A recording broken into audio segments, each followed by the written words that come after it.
புள்ள வந்து பார்த்தீங்கன்னா, குடும்ப குத்துவிளக்கு அப்படின்னு நீங்க யாரையாவது சஜெஸ்ட் பண்ணீங்கன்னு வச்சுக்கோங்களேன், அந்த புள்ளைக்கு எஃபில 200 ஃப்ரெண்ட் இருப்பான், இன்ஸ்டால 400 ஃப்ரெண்ட் இருப்பான். வீட்டுக்கு அந்த வாக்கப்பட்டு போன வீட்ல போய் 2டே மாசத்துல நீல சாயம் வெளுத்து போச்சு டும் டும் டும்னுவாங்க பார்த்தீங்களா? அந்த மாரி அந்த பிள்ளையனோட சாயம் வெளுக்கிறது இல்லாம, நம்மள சும்மா டார்கெட் பண்ணுவாங்க. ஒத்த வார்த்தை தான் நம்ம சொல்லியிருப்போம்.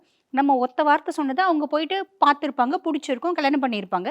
நீங்க சொன்னதுனால தான் நாங்க கல்யாணம் பண்ணேன். நீங்க எங்க குடும்பத்த கெடுக்கணும்னே இந்த பிள்ளைய சஜெஸ்ட் பண்ணீங்க. அப்படின்லாம் சொல்லுவாங்க. ஆக இந்த விஷயத்துல கவனம் அப்படின்றது தேவை. இப்ப நீங்க ஹெல்த் அப்படின்னு கேட்டீங்க. பொதுவா 2ஆம் பாவம் அப்படின்றது இவங்களுக்கு வந்து பார்த்தீங்கன்னா, மிதுன ராசி அன்பர்களோட ராசி அதிபன் யாரு? புதன் பகவான். புதனுக்கு குரு நட்பா, பகையா அப்படின்னா பக கிரகம். தந்தை உறவு முறை ஆனாலும் பக கிரகம் பாதகாதிபதி. அப்ப ஆரோக்கியத்துல ரொம்ப கவனம் அப்படின்றது தேவை. ஜென்ரலா வந்து பாருங்க, சின்ன சின்ன ஹெல்த் இஷ்யூஸ் வருது அப்படின்னா, உடனே வைத்தியம் அப்படின்றது பண்ணிக்கணும். ஆல்ரெடி எனக்கு ஹெல்த் இஷ்யூஸ் இருக்குங்க அப்படின்னா, அது ஃப்ளக்சுவேட் ஆவறதுக்கான வழியும் வாய்ப்பும் உண்டு.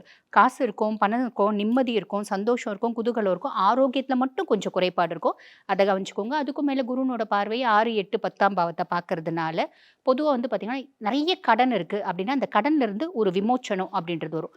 பெண்களுக்கு மாங்கல்ய ஸ்தானமும் 8ஆம் பாவம் அப்படின்றதுனால, கணவருக்கு உடல் சார்ந்த உபாதைகள் இருக்கு அப்படின்னா, அதுல முன்னேற்றம் அப்படின்றது வரும். பூர்வீக சொத்து, பத்து, வீடு வாசல்லாம் எங்களுக்கு நெறைய இருக்குங்க. எங்க கைக்கு வந்து சேர்ந்த பாடே காணோம் அப்படின்னா, அது உங்க கைக்கு வரதுக்கான வழியும் வாய்ப்பும் உண்டு. ஹிடன் ரிலேஷன்ஷிப்ஸ், ஹிடன் சீக்ரஸீஸ் ஏதாவது இருக்கு. அவங்க வந்து உங்கள எமோஷனலா வந்து த்ரெட்டன் பண்ணிட்டு இருக்காங்க, பிளாக்மெயில் பண்ணிட்டு இருக்காங்க அப்படின்னா, உங்க கிட்ட இருந்து ஒரு பெரிய விமோச்சனம். செய்யக்கூடிய தொழில்ல கண்டிப்பா மேன்மை அப்படின்றது உண்டு. ஆரோக்கியத்த மட்டும் கொஞ்சம் கவனம் வச்சுக்கோங்க. Simple. From customers to real brand ambassadors, 21,000 plus stories by Gen Housing.